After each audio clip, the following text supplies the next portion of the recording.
যে ফ্যাসিস্ট হাসিনা ইলিয়াস আলীকে গুম করেছিল তার দোসররা একসাথে মিলে সরকারি পরিকল্পনায় এবং সরকারি মদতে। আমরা দীর্ঘদিন ধরে প্রত্যাশায় ছিলাম একটি দিনের, যে যেদিন এই ফ্যাসিস্ট মুক্ত হবে বাংলাদেশ, সেই ফ্যাসিস্ট মুক্ত বাংলাদেশে আমরা ইলিয়াস আলীকে ফেরত পাবো।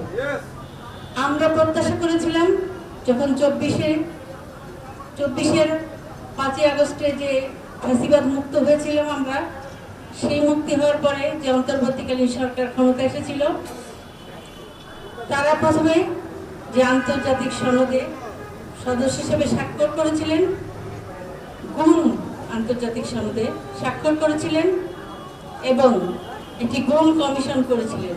আমরা তখনও আশাবাদী হয়েছিলাম যে আমরা এর মাধ্যমে আমরা আমাদের গুমকৃত ইলিয়াস আলী সহ আরো যারা আছেন সবার একটি অবস্থান সুস্পষ্ট বিষয়ে জানতে পারব।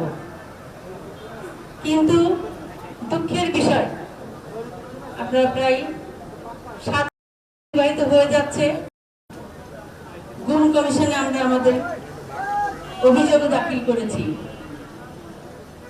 এখন পর্যন্ত সরকারের পক্ষ থেকে কোনো ধরনের কোনো সুস্পষ্ট বক্তব্য আমরা পাইনি।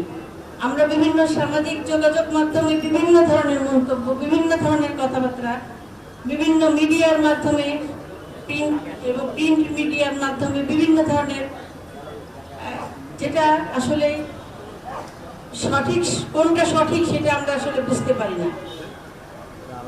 একবার পজিটিভলি খবর প্রকাশ করা হয়, আবার নেগেটিভলি।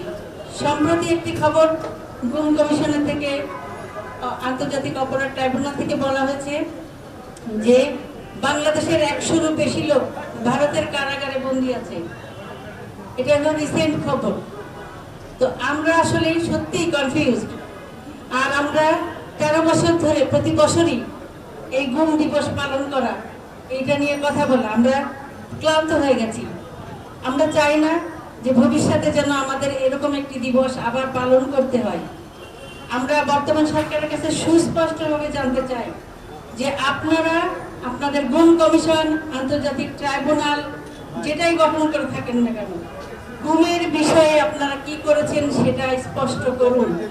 আপনারা গুমের যে আন্তর্জাতিক আইন আছে সেই আইনের আদলে বাংলাদেশের আইন সংশোধন করে সেই আইনের মাধ্যমে এই যে যারা গুম হয়েছে ইলিয়াস আলী এবং আরো যারা গুম হয়েছে সবার পরিণতি কি, তাদের অবস্থান কি, তাদের সাথে কারা কারা সুনির্দিষ্টভাবে জড়িত ছিল, তারা কোথায় আছে, তাদেরকে আইনের আওতায় এনে তাদের প্রতি বিচারের ব্যবস্থা করা, সুস্পষ্ট বিচারের ব্যবস্থা করা এবং ইলিয়াস আলীর স্পষ্ট অবস্থান জানানো।